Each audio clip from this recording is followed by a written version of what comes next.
વાળો વાળો દત્તા હું છોકરો દત્તા એ મેં કીધું ખેડૂત ભાઈઓ જય માતાજી. આજના નવા વિડીયોમાં હાર્દિક સ્વાગત છે. તો આજના વિડીયોમાં આપણે એવું જણાવવાનું છે કે આપણે જે ખેડૂતની ઓલે અમે આંકવા આવેલા છીએ ટ્રેક્ટર, એ ખેડૂતને આપણે પરફેક્ટ શીખવાડી દેવાનું છે. આ રોપ છાંટવાનું પડવું છે તો એની અંદર આપણે દાંતા ચડાવીને આંકવાના છે. તો હવે આપણે દાંતા તો બધા ખેડૂત ભાઈઓ આંકતા જ હોય. તો બધા ખેડૂત ભાઈઓનો એવો પ્રશ્ન રહે છે કે ભાઈ તમે આ જે બળદના હાથી હોય અમારે ઘેરે તો એ કે પડતર રહે કે શું થાય. તો આપણે જે બળદના જે દાંતા આવે ને દાંતા એ આ બળદના દાંતા છે. તો આપણે આ ટ્રેક્ટરની અંદર બળદના દાંતા ને એક દાંતો અમારે આ એક ખેડૂત ભાઈઓ બદલાવી ગયેલા છે એ ભાઈનો, કારણ કે એની ભાઈ પાસે બળદ હમણાંથી છે નહીં કે નહીં 2 વર્ષથી, એટલે દાંતો અદલા બદલી છે. એટલે એ કે આનું કેમ થાય સોલ્યુશન.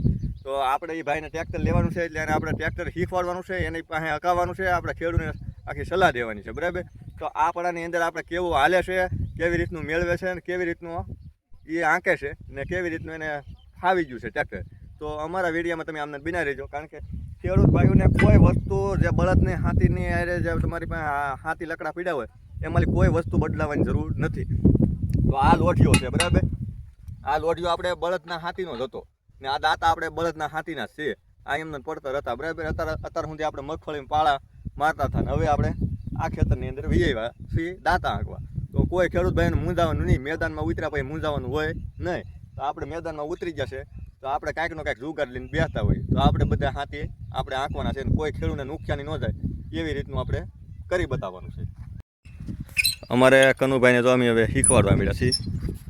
આ રીતના બોલ ફિટ કરવાના છે લોટિયાની અંદર. એ રીતના હવે અહીંયા મેં મારી જો વ્હીલની ઓછો હોય જોઈને આ વ્હીલે આવે ના અહીંયા નહીં આવે તો વ્હીલો મેળવો એ રીતનું હાથી મેળવો.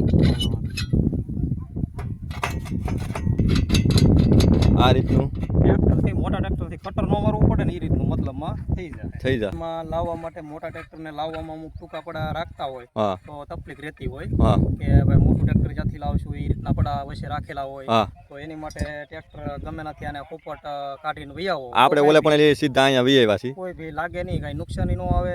બીજા નંબરમાં આની અંદર રોપ છાંટવાનો છે તો આપણે મોટા ટ્રેક્ટરમાં આમાં શું ફેર પડશે?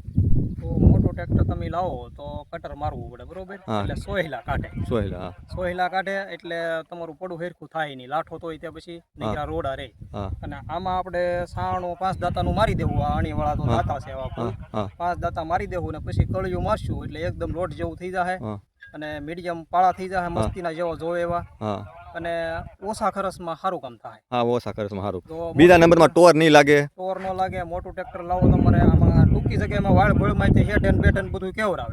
મોટા ટ્રેક્ટરમાં અહીંયા હોય તો આ બધું પીલી નાખતું હોય. આ માંડવીનું આપણે મોટા ટ્રેક્ટરથી તો તમે લાઠો તો હોય તે આમાં બધું એટલું આઘું ઊભું રહે એટલે થોડોક પટ્ટો લાંબો પડ્યો એટલે બે હરિયા આપણે આડા મારવા પડે. તો આમાં એવો કોઈ પરેશાન એ રીતનું કાંઈ થાય નહીં અને બધું વ્યવસ્થિત હેરખું લેવાઈ જાય. કાંઈ એક છોડવું પડે નહીં, નુકસાની કોઈ બી પ્રકારની આવે નહીં અને પોરાણ વિનાનું અને મસ્તનું કામ થાય એમ.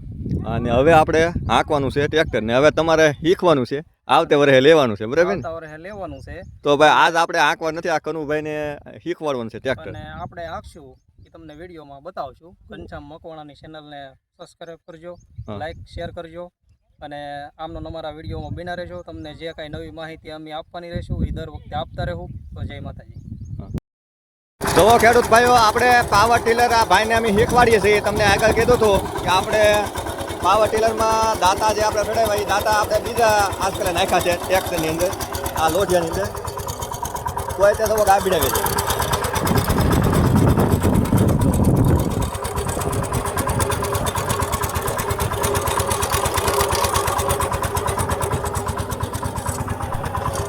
એકદમ પણ પાડતું થાય છે. આમ જો આ રીતનું 5 જેવી જમીન પછી ખોળી નાખી છે. એ ભાઈને જો શીખવાડવાનું ચાલુ કરી દીધેલું છે આપણે, કારણ કે જુઓ આ રીતની જમીન ટોરાઈ ગયેલી હતી. આમાં જો તમે આમ આખા આમ ઓલાની જેમ કાઢી બધી હાર્યું. આમ જો એ દાંતો કેટલું કડક હશે એટલે એટલું બધું ઓલું કાઢતું છે. જો આપણે દાંતા ઓલે ખરે 5 જેવા ચડાવ્યા. આજકાલ આપણે જે બળદના હાલે છે એ ચડાવ્યા છે ને હવે હેઠે એ વાળવાનું છે. કલેશ મેકી જો કલેશ મેકીને વાળી જો સીધું વાળો દતાળ ઊંચો કરો દતાળ એ મેકી જો દતાળ ઊંચો કરો કલેશ કરી લો કલેશ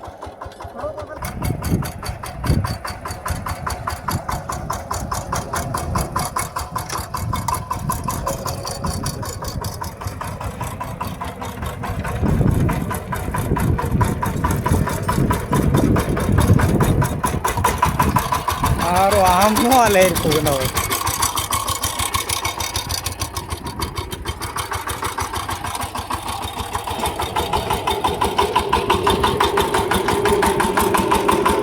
આ રીતનું હાલ્યું આવે છે ટ્રેક્ટર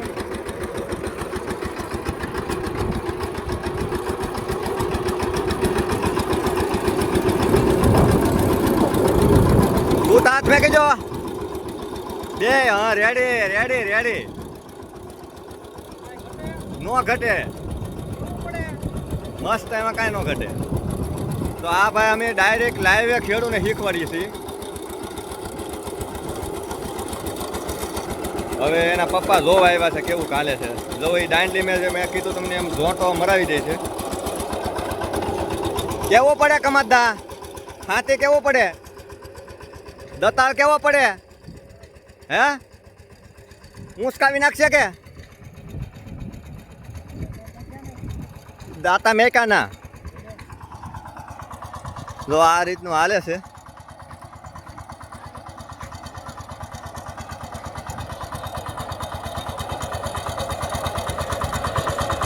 હવે એ ભાઈ આંકે છે ને હું આંકું છું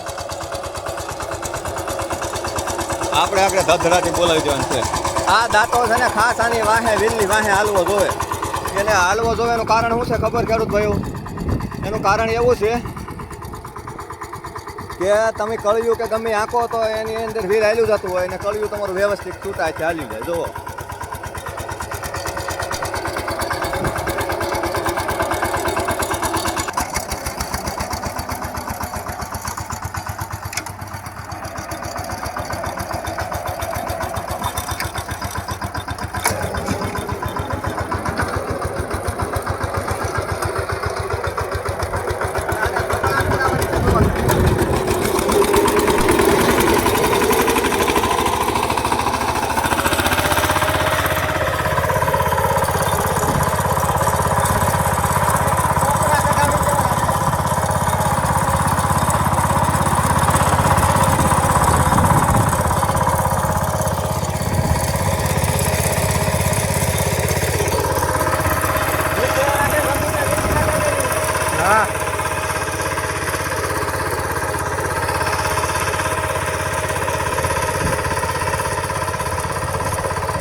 ખેડૂત ભાઈઓ આ રીતનો પગ રાખવો એટલે ટ્રેક્ટર પાછળથી ઓલું ન થાય તો આ રીતનો વજન રાખવાનું ટ્રેક્ટર આમ હમખરી એકદમ થઈ વાળવું આપણે વાળવું હોય એટલે હવે આપણે અત્યારમાં રાખી દઉં ફરતી અહીંયા હાથ હોવું જોઈએ ત્યાં ડાયલી આપણે દબાવી દીધું બરાબર